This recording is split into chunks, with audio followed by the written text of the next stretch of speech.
everybody. I'm so glad to be here. This is very exciting. What makes it so exciting? Well, you know, normally Camel would just kind of go through the desert, you know what I'm saying? So it can get kind of boring. So it's especially wonderful to be with children and to share this great, great moment with you about being high. Are you high? Yeah, I'm high. Oh my God. You know what? I'm high too. Well, I hope they get that figured out. That's what that's all about. Life is about being high, and we're going to talk about that, don't we?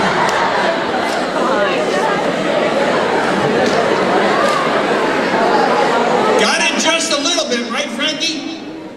Listen, you're also very, very much, you look like your cousin. Oh, don't talk to me about my cousin Joe Camel. You all know Joe Camel? Some of the folks, there was an ad for Camel cigarettes that had Joe Camel because he's real cool. Do you know the drug that kills most people in the United States and in the world? Anybody know what that is? The drug that kills most people. Cigarettes. Cigarettes. Nicotine. But you have a very, very special message, and then I want to just interact with the folks and you can take a little rest. Would that be okay? Oh, that'll be just fine. What is your message? You have a message that's very important about drugs. Yeah, here it goes. I do not have a mind of my own. I have to use his, excuse me, oh, sorry. I have to use his mind. I do not have a voice of my own. I have to use his voice. I do not have a heart of my own. I have to use his heart for feelings. So here's the deal, folks. When you take a drug, it's going to change how you think.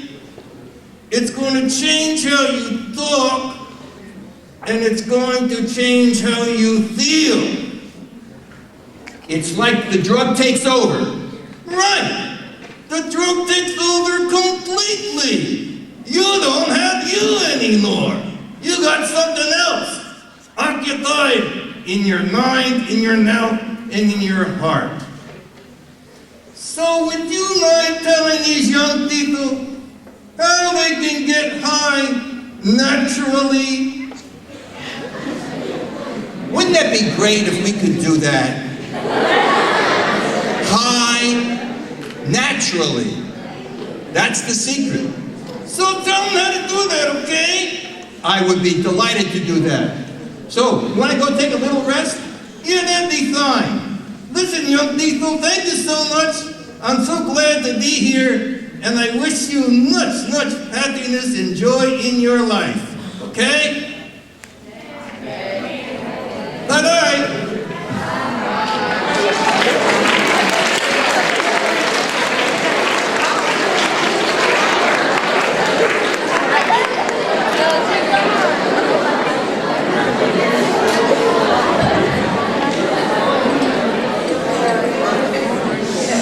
Wow, did you young people light up when I said I was high?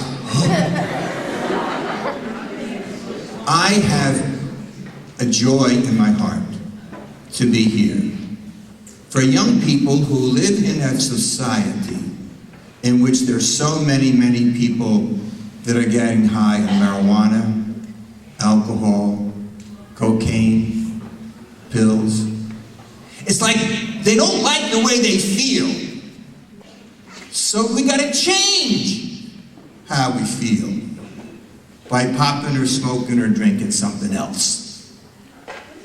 So I have a little bit of a formula to help you to deal with any urge that you might have to do anything of taking a drug or smoking cigarettes or anything that enters your body that is not meant to be there.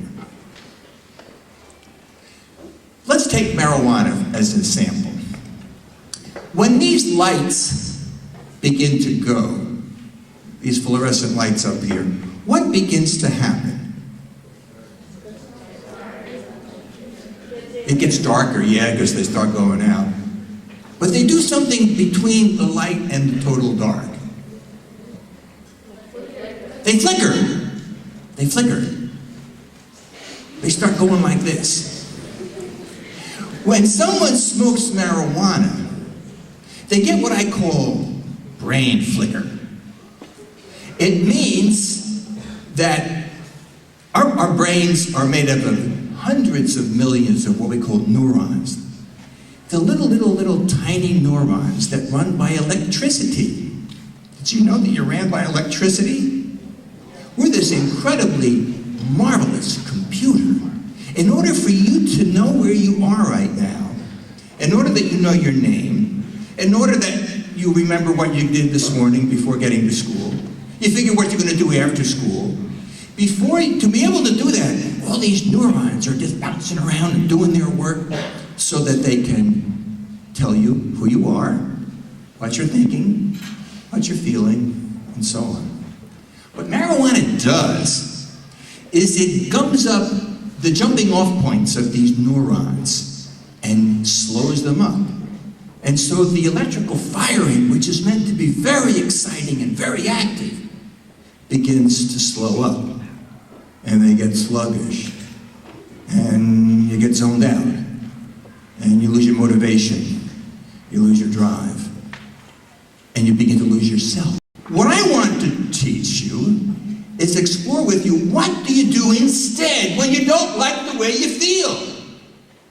When you're scared? When your parents, or maybe one of your parents is doing some kind of drugs, and maybe it's abusive to you, and don't tell anybody about it. You get caught in a web of fear, of anxiety, and you feel awful. And you might be tempted to say, I've got to change how I feel. I want to give you a way of doing that naturally.